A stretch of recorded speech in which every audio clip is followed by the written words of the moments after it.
Popcorn Sports on the Popcorn Entertainment Network. I'm your host, Mike Kyle. The NFL season is 4 days away, with the first Sunday being 1 week from today. And so to honor the season, we're going to look at every NFL team in three-word phrases. Let's get right into it with the defending Super Bowl champions, the New England Patriots. Their phrase is life without Edelman.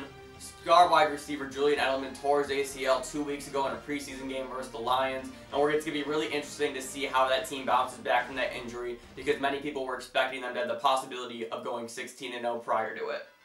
For the Buffalo Bills, it's the quiet rebuild. Over the course of the past few weeks, they've made several trades to accumulate more draft picks, and you're ready to see that organization flip the page and enter rebuild mode. The Miami Dolphins, Cutler the savior. I'm not saying that Jay Cutler is going to come in and set Miami on fire, but I definitely think he's a very suitable quarterback to replace Ryan Tannehill, who tore his ACL in training camp. The New York Jets, the rotten apple. This organization is widely considered to be the worst entering this year, with the possibility of going 0-16 or 1-15. They're going to have the #1 pick, most likely, in the upcoming 2018 NFL Draft. Let's move over to the AFC North and the Pittsburgh Steelers. It's now or never. Big Ben's hinted at retirement. They have a loaded roster and a good enough defense to win the Super Bowl, and a quickly closing window. The Baltimore Ravens, offense stepping up. Last season, their defense carried them. This year, I think it's going to be much more balanced with the addition of wide receiver Jeremy Maclin and running back Danny Woodhead. For the Cincinnati Bengals, over the hump. We've been waiting and waiting and waiting for them to make the jump up to the elite teams in the NFL. This season, I think they finally do it with the stability at running back, drafting Joe Mixon, and they also added John Ross, wide receiver weapon as well. Their defense remains superb as well. For the Cleveland Browns, fly high Kize. They cut Brock Osweiler, who they traded for this offseason, and it looks like that DeShone Kizer is going to be leading that team come week 1, and I think he'll do a damn good job of it throughout this season. That team will be better than we all expect. For the Indianapolis Colts in the AFC South, not so lucky. We don't know when the hell Andrew Luck's coming back. He hasn't thrown a football in months. There's no timetable for his return, and that window for that team is closing rapidly. The Jacksonville Jaguars, loose for Lamar. It pains me to say this because I am a Jags fan, but this Blake Bortles experiment has absolutely sucked. It's time to move on. Loose for Lamar Jackson, the reigning Heisman Trophy winner. The Tennessee Titans cementing the foundation. It's been really cool to see the rise of the Titans. They've done such a great job of adding pieces around Mariota, and they continue to do so. This offseason, they added Eric Decker, wide receiver, and they drafted Corey Davis. For the Houston Texans, it's bring in Deshaun. It's pretty clear that Tom Savage is going to start at quarterback for them come week 1, but I think after 4 or 5 games, they'll pull the plug on Savage and bring in Watson, who they draft with the #8 overall pick. Now let's move over to the AFC West and the Kansas City Chiefs, grooming the future. They have a great young core in Chris Conley, Tyreek Hill, and Travis Kelce. They traded up in the draft to get Patrick Mahomes, quarterback out of Texas Tech, and they also drafted Kareem Hunt, running back out of Toledo. Hunt's going to start week 1 due to Spencer Ware's injury. They're going to groom Mahomes for 1 year behind Alex Smith, and then they're going to take off next season. For the Denver Broncos, it's thank your defense, because they're the reason that you guys will be winning games this season. The Oakland Raiders, full speed ahead. They were great last season. They added Marshawn Lynch this offseason, and that team is going to keep propelling itself forward for years and years to come. For the Los Angeles Chargers, it's a battle for LA. They're not good enough to be a playoff team or win their division, so I think this year is really about getting that fan base in Los Angeles. Let's pick up right where we left off with the NFC West and the Los Angeles Rams. For the Rams, there's a plan in place. You can see it for the first time in a while. Goff, Watkins, Gurley, they've also drafted young talent as well. That team, for the first time in a while, you can see the plan.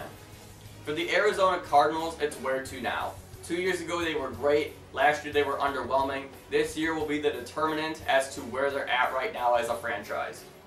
The Seattle Seahawks, beginning to unravel. I know that sounds a bit strange. I mean, they just traded for Sheldon Richardson, star defensive tackle from the Jets. But I think that you can slowly start to see the wheels fall off in the coming years, sooner rather than later. The San Francisco 49ers, drifting in space. The 49ers are in like the state of irrelevancy right now, where they have very limited offensive weapons and like a super young defense, and I think that this year is just going to be like a lost season for them. Let's move over to the NFC North and the Minnesota Vikings, slow and steady. They're just a really standard football team. A solid offense and a good defense. What more can you ask for? The Green Bay Packers putting it together. We've been waiting for Aaron Rodgers to lead the Packers back to the Super Bowl. It's been a while. I think this year they put it all together and they reach the Lombardi Trophy. The Detroit Lions back on track. This is year number 2 now without Megatron, and I think they'll be able to right that ship. Amir Abdullah running back is healthy, and I really think that this year they'll be able to get back on course. For the Chicago Bears, it's getting the pieces. You can see it, like the Rams, they have a plan in place. They drafted Mitch Trubisky, they have Jordan Howard at running back, they added Marcus Wheaton to be a wide receiver, they have Zach Miller at tight end. You can see the pieces really coming together in Chicago. Let's move over to the NFC South, and the New Orleans Saints offense carries again. Last season, their defense was Swiss cheese. Their defense will be a little bit better this year, but it's still the Drew Brees show, and they also added Ted Ginn Jr. and Adrian Peterson this offseason on offense. For the Atlanta Falcons, it's Super Bowl turmoil. Every year, there's always one team that played in the previous Super Bowl to really regress, and this year, I think it's going to be the Falcons. For the Carolina Panthers, it's a bounce-back season. The team's done a really good job of adding pieces to surround Cam Newton. They drafted Curtis Samuel, wide receiver from Ohio State, and they obviously drafted Christian McCaffrey, running back out of Stanford, who's going to be a star in this league. They'll be able to get right back on track this season. The Tampa Bay Buccaneers, Jameis will rise. Last season we saw Jameis take a step forward, although it wasn't a big step. He still had a lot of bad interceptions, and I think that this season you'll see those interceptions start to go down. Finally, let's look at the NFC East and the Washington Redskins. Pay the man. Kirk Cousins has done everything the Redskins have asked him to do and more, and that organization is too scared to admit it. He needs to get paid.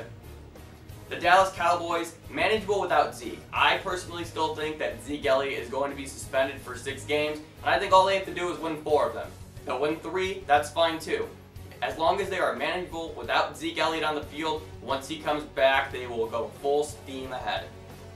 The New York Giants, it's offensive stepping stones. They added Brandon Marshall this offseason as well as rookie Evan Ingram, and this offense has a ton of firepower on top of already having Odell Beckham Jr., and their defense is great too. They will be a playoff team this season.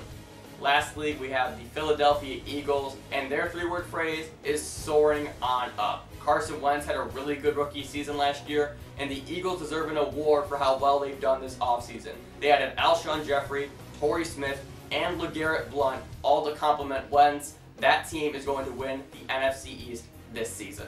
And there you have it. Those are 3 words for every NFL team entering the 2017 season. Let us know your thoughts in the comments section down below. We'd love to hear what you'd have to say about your favorite team. And as always, if you guys enjoyed this video, leave a like and subscribe down below so you guys can stay up to date on all the latest sports news. And check out popcornent.com for all the latest news across your favorite areas of interest.